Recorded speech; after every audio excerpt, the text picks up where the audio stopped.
Alright, just finished shopping. Got myself some replacement parts. Those people were awesome because I couldn't find stuff, and those people helped me out. Alright, we're done with shopping. A little bit of hand sanitizer to make sure that when we take off our gloves, that none of the bad stuff gets onto our hands.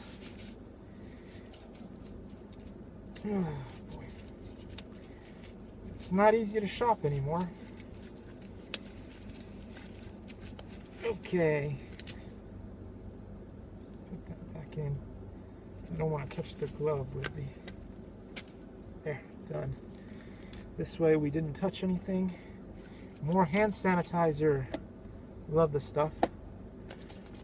Make sure our hands are fully clean. Or you could also use the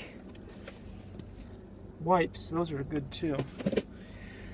Now that my hands are nice and clean, I'm going to get my Ziploc. Let's get rid of this mask.